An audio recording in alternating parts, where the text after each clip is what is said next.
Seorang gadis bernama Lyra, anak dari selir yang disembunyikan oleh raja, tumbuh tanpa pernah tahu bahwa darah kerajaan mengalir dalam dirinya. Ia hidup di desa terpencil, belajar menjadi tabib dan penolong orang miskin. Namun ketika kerajaan seraya terancam perang dan sang raja jatuh sakit tanpa obat, Lyra dipanggil ke istana karena keahliannya.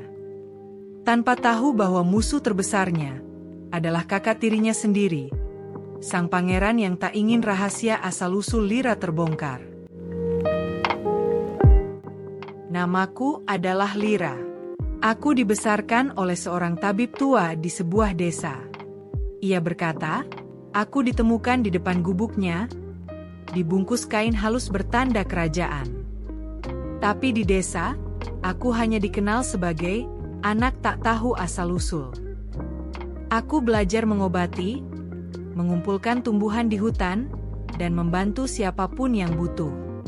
Tapi di dalam diriku, aku selalu merasa, aku dilahirkan bukan untuk hidup seperti ini. Suatu malam, 4 prajurit datang ke desa. Mereka mencari tabib muda yang bisa menyembuhkan tanpa mantra. Aku dibawa ke istana tanpa tahu alasannya. Di sana, raja seraya terbaring sekarat. Tak satu pun tabib bisa menyembuhkan. Aku meracik ramuan dari akar yang hanya tumbuh di tepi sungai Gunung Kerabu. 3 hari kemudian, sang raja membuka mata. Semua bersorak. Tapi ada satu orang yang tidak, yaitu Pangeran Darvan. Saat aku keluar dari kamar raja, seorang pelayan tua menarikku ke lorong rahasia.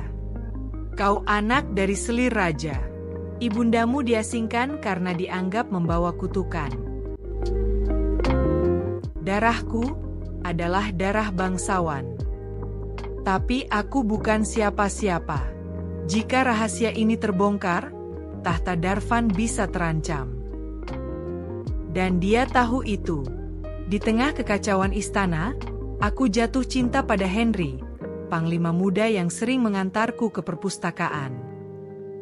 Tapi rupanya, ia adalah saudara sepupu Pangeran Darvan. Dan Darvan memerintahkannya untuk mendekatiku hanya demi mengawasi gerak-geriku. Tapi cinta tak bisa dikendalikan. Henry benar-benar jatuh cinta padaku, dan ia mulai berani menentang sang pangeran. Malam itu, Pangeran Darvan memerintahkan pasukan membunuhku. Tapi Henry menyelamatkanku dan membawaku lari keluar istana. Kami bersembunyi di reruntuhan kuil tua. Di sana aku menemukan jurnal ibuku. Ibuku bukan sekadar selir. Ia adalah penjaga naskah suci kerajaan. Dan aku adalah pewaris pengetahuan kuno yang bisa menyatukan seluruh wilayah seraya. Tapi untuk itu, aku harus kembali ke istana. Dan mungkin, mengorbankan nyawa.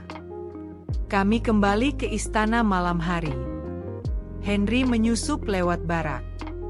Aku masuk lewat pintu belakang perpustakaan rahasia. Saat tiba di aula utama, Darvan telah duduk di atas singgasana. Lyra, kembalilah ke tempatmu. Kau bukan siapa-siapa. Tapi rakyat telah tahu. Desas-desus telah menyebar. Dan mereka datang membawa bunga, bukan pedang.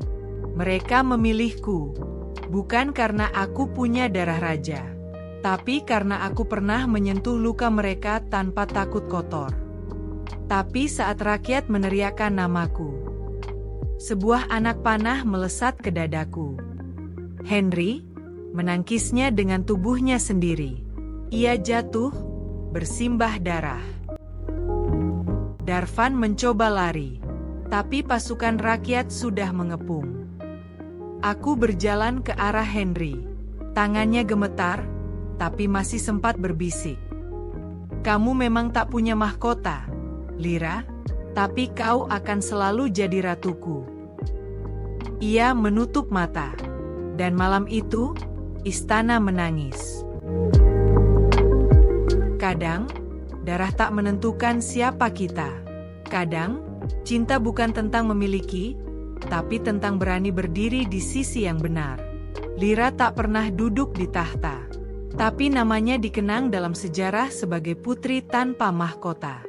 Dan di mata rakyat, ia adalah ratu yang tak pernah dinobatkan.